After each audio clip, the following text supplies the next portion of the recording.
Hello students, ये video मैं आपकी इंश्योरेंस जो सब्जेक्ट है उसके लिए बना रही हूँ। इसमें हमारा जो नेक्स्ट टॉपिक है वो है insurance as a social security. जैसे कि हमें पता है कि जब भी कोई पर्सन इंश्योरेंस कराता है तो वो अपने फ्यूचर में होने वाले रिस्क से सिक्योरिटी एक तरह से वो लेता है। तो समाज में रहते हुए सभी पर्सन्स को एक तरह से सिक्योर लाइफ देना, जब वो अपने जीवन का बीमा कराए या जब वो अपने व्हीकल का बीमा कराए या किसी अन्य तरह का जो बीमा कराए, उसमें जो उसके जीवन में जो होने वाली हानियां हैं उसको कम करने के लिए जो है insurance as a security tool जो है वो इस्तेमाल किया जाता है। इसलिए इसको सामाजिक सुरक्षा का भी एक साधन माना जाता है। जो यूनाइटेड स्टेट है उसकी सामान्य सभा में 10 दिसंबर 1948 को United national universal declaration of human rights को अपनाया गया।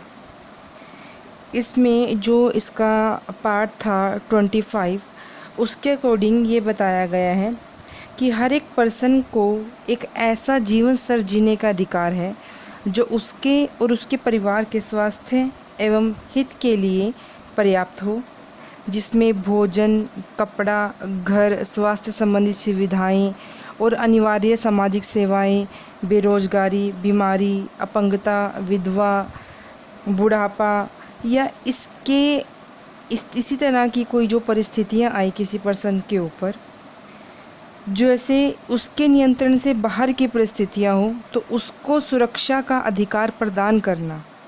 ये जो अभी मैंने बताई जितनी भी चीज़ें, इन सब डर से या जोखिम से बचने के लिए जो है इसको एज ए सिक्योरिटी टूल इस्तेमाल किया जाता है। वो कहते हैं कि किसी भी राज्य का ये कर्तव्य बनता है कि वो सामाजिक सुरक्षा प्रदान करे, लेकिन संसार के जितने भी देश हैं इस स्थिति में नहीं है कि वो सोशल सिक्योरिटी जो है वो दे सकें। इसलिए बीमा जो है उसका एक सब्स्टिट्यूट है। मतलब गवर्नमेंट वो सारे काम, वो सारी सुरक्षाएं, अगर वो सिक्योरिटी, ठीक है, अगर नहीं दे पा रही है, अब हमारे ही देश में ले लो, हर तरह की सिक्योरिटी जो है वो गवर्नमेंट नहीं दे पाती, तो इंश्योरेंस क्या है, उसका एक सब्स्टिट्यूट है जहाँ पे सोशल सिक्योरिटी जो है वो दी जाएगी। बहुत सारे जोखिम अभी मैंने गिनवाए, तो उनके प्रति जो है वो एक तरह का संरक्षण है। अब वो कहते हैं कि जो इंटरनेशनल लेबर ऑर्गेनाइजेशन है उसका एक कंसेप्ट के अकॉर्डिंग सामाजिक सुरक्षा जो है वो एक ऐसी प्रोटेक्शन है जो कि समाज द्वारा इसके सदस्यों को दिया जाता है। समाज के सदस्य कौन है? सब लोग जो समाज के अंदर रहते हैं। इसके अंतर्गत आर्थिक, सामाजिक विपत्तियों के लिए सार्वजनिक उपाय हैं। अगर ऐसा ना किया जाए तो जो बीमारी है या चोट लग जाना या बेरोजगारी है या अगर हैंडीकैप हो जाता है कोई पर्सन या बुढ़ापा आता है या मृत्यु आता है, तो इससे कहते कि जो मृत्यु होने पर आय में कटौती हो सकती है या फिर जो इनकम है वो ख़त्म भी हो सकती है। जब पर्सन ही नहीं रहेगा तो इनकम भी कहाँ से आएगी। तो इसके अंतर्गत जितने भी ज़रूरतमंद लोग हैं उनको एक मिनिमम इनकम देने की सुरक्षा का भी ये उपाय इसमें किए जाते हैं। वो कहते हैं ना, जीवन के साथ भी और जीवन के बाद भी, तो इस तरह की सुरक्षाएं उसमें दी जाती हैं।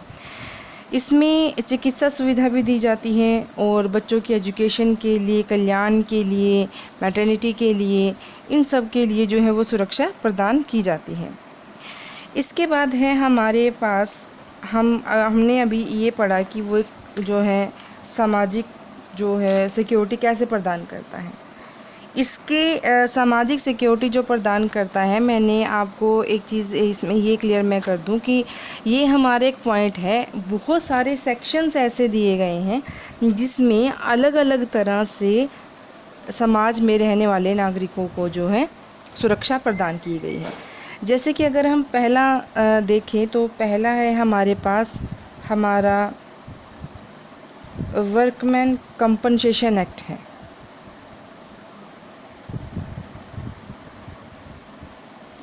ठीक है, ये बना था 1923 में। तो ये हमारा वर्कमैन कंपनसेशन एक्ट है।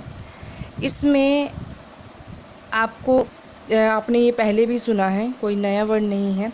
वर्कमैन कंपनसेशन में क्या होता है, इसमें नागरिकों को जो है या श्रमिकों को उनके कल्याण से संबंधी ये पहला अधिनियम है। ठीक है, और इस अधिनियम के अनुसार अगर दुर्घटना के शिकार कर्मचारी को, मतलब वो काम करते हुए वर्क प्लेस पे किसी तरह से वो दुर्घटना का शिकार हो जाता है, तो उसकी क्षतिपूर्ति के लिए उसका ओनर रिस्पॉन्सिबल है। इसीलिए वो वर्कमैन कंपनसेशन एक्ट के तहत जो है उसकी क्षतिपूर्ति करेगा। इसी तरह से एक एक्ट है हमारे पास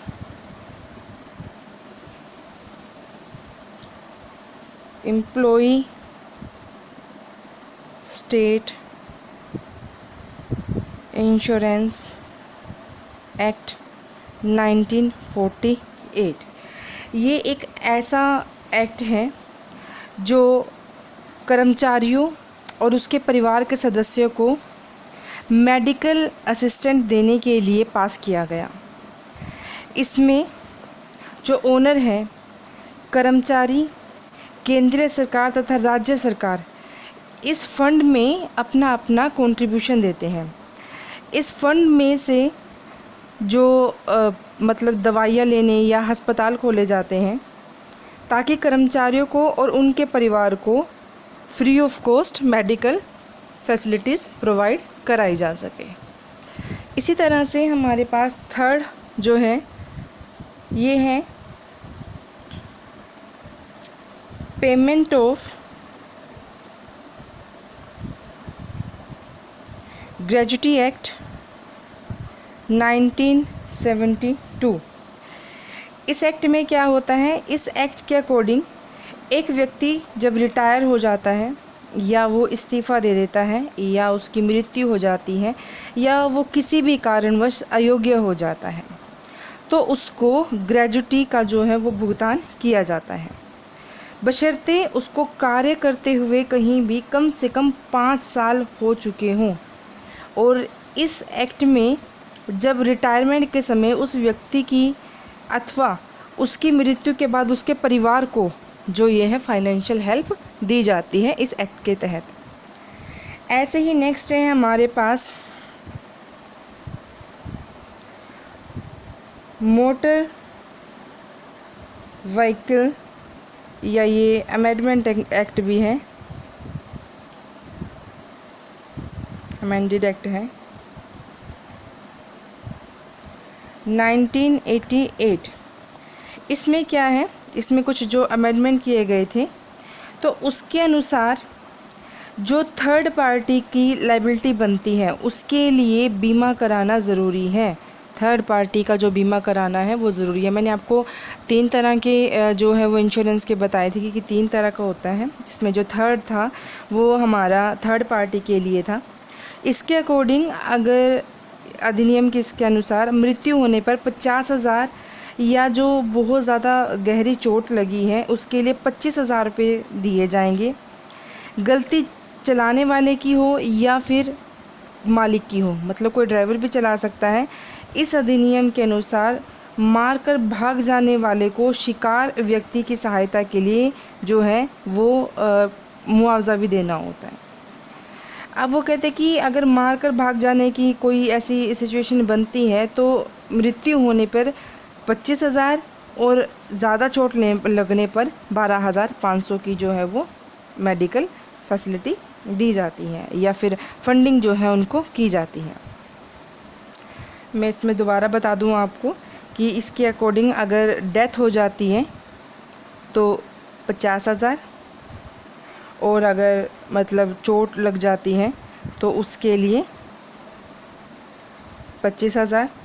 और वो कहता है कि अगर गलती चालक की हो, मतलब चलाने वाले की हो या उसके मालिक की हो, तो इस अधिनियम के अनुसार अगर वो मार के भाग जाता है तो उसकी सिचुएशन में डेथ में 25,000 और चोट लगने पे 12,500।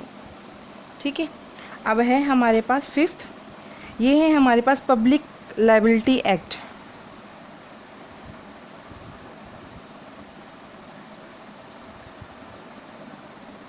1991।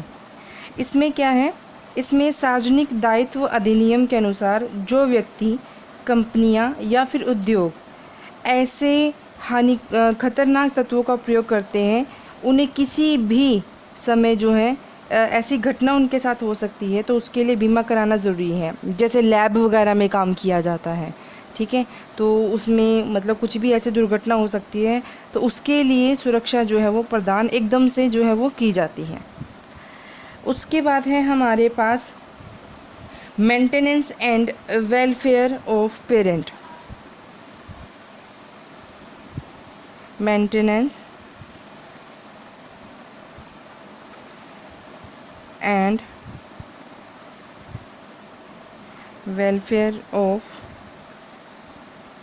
Parents and senior citizen act 2007। इसके अकॉर्डिंग क्या है, ये एक ऐसा विधान है जो कि 2007 में तो इसको शुरू किया गया। इसमें माता पिता को या जो वरिष्ठ नागरिक हैं उसके कल्याण के लिए या उनके रख रखाव के लिए जो है ये कानून बनाया गया। इसमें इस अधिनियम के अनुसार बच्चों और उसके जो उत्तराधिकारी है उसका ये वैधानिक दायित्व है, ठीक है, वो लीगली बाउंड है इस चीज़ के लिए कि वो अपने माता पिता या वरिष्ठ नागरिकों को जो भी मासिक शुल्क है या मासिक जो उनका खर्चा आता है पर मंथ का, वो उनको दे। इसी तरह से इस अधिनियम के अतिरिक्त भारत सरकार ने, ये तो हमारे जो मेन एक्ट मैंने बता दिए ये वो है, इसके अलावा भी बहुत सारी योजनाएं जो हैं वो शुरू की गई हैं, जैसे जिसके लिए बीमा कराया जा सकता है, जिसमें सुरक्षाएं जो है वो प्रदान की जाती हैं। जैसे एक जो था इसमें, इसके जो अदर्स में आती हैं, तो इसमें जैसे हमारे पास एक है लाइव स्टॉक इंश्योरेंस स्कीम, मैं शॉर्ट में लिख रही हूँ, ठीक है। ये जो लाइव स्टॉक इंश्योरेंस स्कीम जो है लाइव स्टॉक के लिए, कल भी मैंने बताया था, जो पशुधन होते हैं जिनको हम बेच के कभी भी अर्न कर सकते हैं, तो वो लाइव स्टॉक में आते हैं, उनके लिए भी इंश्योरेंस कराता है, किया जा सकता है। और उसके बाद है आम आदमी बीमा योजना। आम आदमी बीमा योजना, इसका नाम ही यही है। इसमें जो गांव में रहने वाले लोग हैं उनकी मृत्यु या अयोग्यता के लिए जो है वो बीमा कराने की स्कीम शुरू की गई, जिनके पास ज़मीन नहीं है, ठीक है, जिनके पास खेती योग्य ज़मीन नहीं होती तो उसके लिए है। एक है इसमें हमारे पास थर्ड, इसमें है national pension scheme. National pension scheme. इसमें क्या है कि इसमें पेंशन प्रणाली आपको पता ही है कि कैसी होती है। इस योजना के अंतर्गत जो है कर्मचारी को मिनिमम 6,000 रुपये पर एनम पर ईयर जो है वो देना पड़ता है, और इसमें जो मालिक भी वेतन का 10% तक जो है वो, यानी कि जो मालिक है, जो ओनर है, ओनर का भी इसमें 10% जो है वो योगदान रहेगा। किस चीज़ का 10%? जो वो सैलरी देता है एम्प्लॉय को, उस सैलरी का 10% जो है उसका भी योगदान रहेगा इसमें, ठीक है। तो इसके बाद वो है कि बीमा को एक सामाजिक सुरक्षा का साधन माना जाता है। उसके कारण क्या है, ये हमारा अगला टॉपिक है कि उसके कारण क्या है, हम क्यों मानते हैं कि जो बीमा से सुरक्षा प्रदान की जाती है। ये मैं आपको अगली वीडियो में बताऊंगी, क्योंकि ज़्यादा बड़ी हो जाएगी वीडियो। आई होप आपको ये थोड़े से एक्ट जो मैंने बताए हैं ये क्या होते हैं, इसमें क्या कराया जाता है, तो आपको ये समझ में आया होगा।